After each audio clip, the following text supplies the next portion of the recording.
Assalamualaikum warahmatullahi wabarakatuh. Perkenalkan, saya Ayun Hairunisa, NIM 19010019, kelas 19A Keperawatan.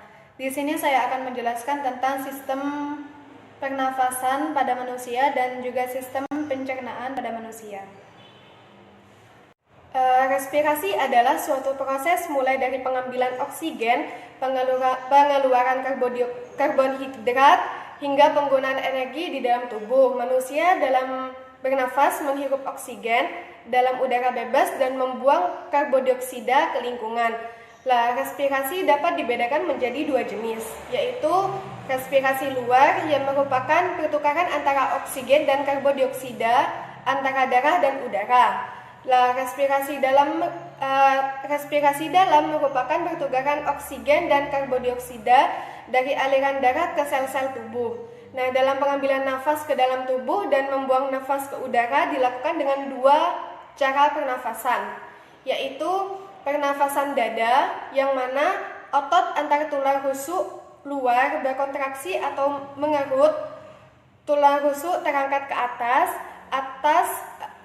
dan rongga dada membesar yang mengakibatkan tekanan udara dalam dada lebih kecil sehingga udara masuk ke dalam badan. Dan pernafasan selanjutnya yaitu ada pernafasan perut, yaitu otot diafragma pada perut mengalami kontraksi diafragma. Diafragma mendatar, volume rongga dada menjadi lebih besar dan mengakibatkan tekanan udara pada dada mengecil sehingga udara masuk ke paru-paru. Normalnya manusia itu membutuhkan oksigen yaitu kurang lebih 300 liter per harinya. Dalam keadaan tubuh bekerja berat, maka oksigen yang diperlukan pun menjadi berlipat-lipat kali dan bisa sampai 10 hingga 15 kali lipat. Ketika oksigen tembus selaput alveolus, hemoglobin akan mengikat oksigen yang banyaknya akan disesuaikan dengan besar kecil tekanan udara.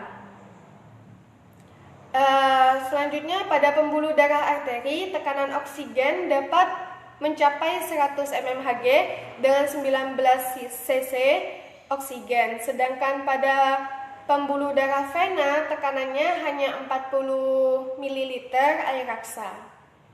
Selanjutnya yaitu ada alat pernafasan pada manusia. Yang pertama yaitu ada rongga hidung, yang mana udara dari luar akan masuk lewat rongga hidung. Lalu rongga hidung berlapis selaput lendir, yang mana di dalamnya terdapat kelenjar minyak dan kelenjar keringat. Selaput lendir berfungsi menangkap benda asing yang masuk lewat saluran pernafasan. Selain itu, terdapat juga rambut pendek dan tebal yang berfungsi menyaring partikel kotoran yang masuk bersama udara. Juga terdapat banyak kapiler darah yang berfungsi menghangatkan udara yang masuk. Selanjutnya yaitu ada faring. Faring yang berfungsi untuk menyediakan saluran bagi udara yang keluar masuk dan juga sebagai jalan makanan dan minuman yang ditelan. Faring juga menyediakan ruang dengung untuk suara percakapan. Yang ketiga yaitu ada trakea yang berfungsi untuk menyaring benda-benda asing yang masuk ke saluran pernafasan. Dan selanjutnya yaitu ada laring, yaitu untuk menghasilkan suara dan juga sebagai tempat keluar masuknya udara. Dan selanjutnya ada bronkus, bronkiolus, dan bronkiolus respiratoris yang merupakan peralihan bagian konduksi ke respirasi paru, mengandung kantong tipis seperti alveoli. Dan juga ada ductus alveolaris, lanjutan dari bronkiolus, banyak mengandung alveoli, tempat alveoli bermuara, dan alveolus kantong yang berdinding sangat tipis pada bronkioli terminalis, tempat terjadinya pertukaran oksigen dan karbon dioksida antara darah dan udara yang dihirup. Jumlah sampai 200 sampai 500 juta, bentuknya bulat, poligonal, serta antar alveoli disokong oleh serat kolagen dan elastis dan halus. Selanjutnya ada pleura, yaitu membran serosa pembungkus paru. Jaring tipis ini mengandung serat elastin, fibrolas, kolagen yang melekat pada paru yang disebut pleura visceral yang melekat pada paru. Dinding toraks disebut pleura parietal, ciri khas mengandung banyak kapiler dan pembuluh limfa. Selanjutnya yaitu ada gangguan pada sistem pernafasan. Penyakit atau kelainan yang menyerang sistem pernafasan ini dapat menyebabkan proses pernafasan. Berikut adalah beberapa contoh gangguan pada sistem pernafasan, yaitu ada emfisema, merupakan penyakit pada paru yang mengalami pembengkakan karena pembuluh darahnya kemasukan udara. Selanjutnya yaitu ada asma, yang merupakan kelainan penyumbatan saluran pernafasan yang disebabkan oleh alergi seperti debu, bulu, ataupun rambut. Kelainan ini dapat diturunkan.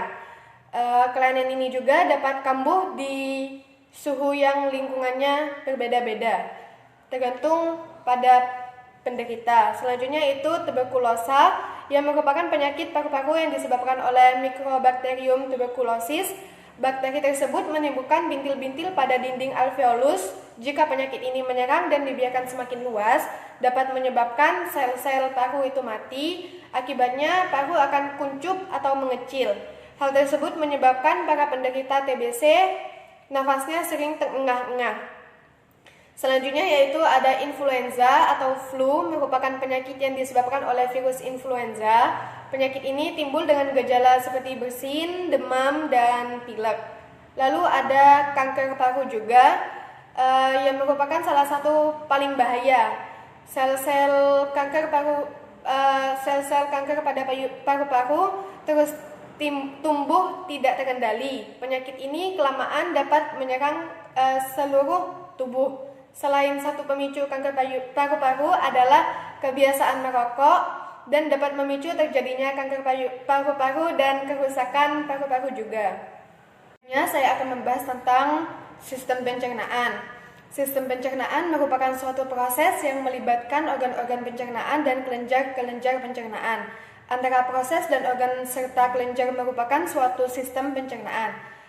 Sistem pencernaan itu berfungsi untuk memecah bahan-bahan makanan menjadi sari-sari makanan yang siap diserap dalam tubuh.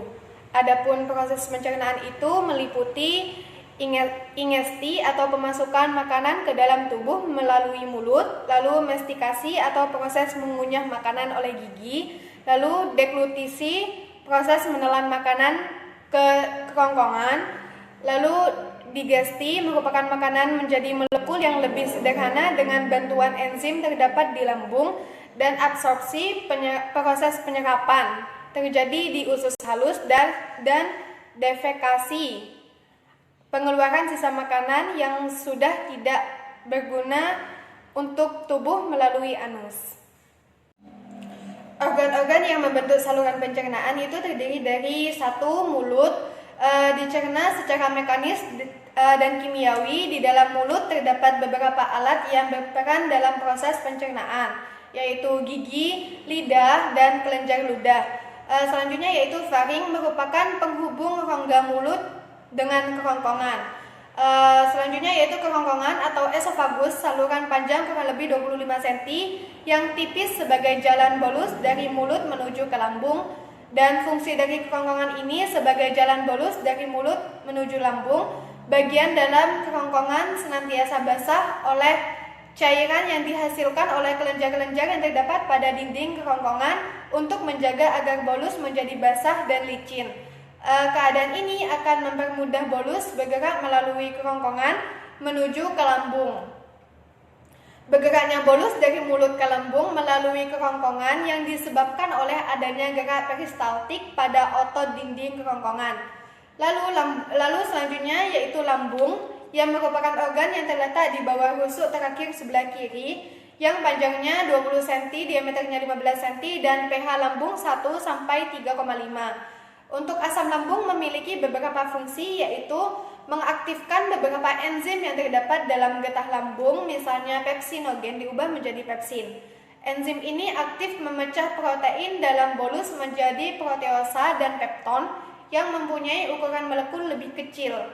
Dan yang kedua yaitu menetralkan sifat alkali bolus yang datang dari rongga mulut. Yang ketiga mengubah ke larutan garam mineral. Dan yang keempat mengasamkan lambung sehingga dapat membunuh kuman yang ikut masuk ke lambung bersama bolus. Yang kelima mengatur membuka dan menutup katup antara lambung dan usus 12 jari. Dan yang terakhir yaitu merangsang sekresi getah usus. Selanjutnya setelah lambung ada usus halus yang merupakan saluran yang panjangnya sekitar 6-8 meter, lebar 25 mm dengan banyak lipatan yang disebut dengan villi. Villi ini berfungsi memperluas permukaan usus halus yang berpengaruh terhadap proses penyerapan makanan. Untuk usus halus ini dibagi menjadi 3 bagian, yaitu dedonum atau usus 12 jari yang panjangnya kurang lebih 25 cm. Yang kedua yaitu jejunum, panjangnya kurang lebih 7 meter, dan jejunum itu biasa disebut dengan usus kosong. Terdapat juga bagian kedua dari usus halus di antara usus 12 jari dan usus penyerapan. Selanjutnya yaitu ada ilium atau usus penyerapan yang panjangnya kurang lebih 1 meter. Usus penyerapan ini atau ilium adalah bagian terakhir dari usus halus. Pada sistem pencernaan manusia ini memiliki panjang sekitar 2-4 meter dan terletak di setelah dedonum dan jejunum dan dilanjutkan oleh usus buntu. Selanjutnya setelah usus halus ada usus besar atau kolon yang memiliki panjang kurang lebih 1 meter dan terdiri atas kolon ascenden, kolon transversum, dan kolon descenden. Di antara intestinum tun atau usus halus dan usus besar terdapat sektum atau usus buntu. Pada ujung sektum terdapat tonjolan kecil yang disebut dengan apendik atau umbai cacing yang berisi massa sel darah putih yang berperan dalam imunitas.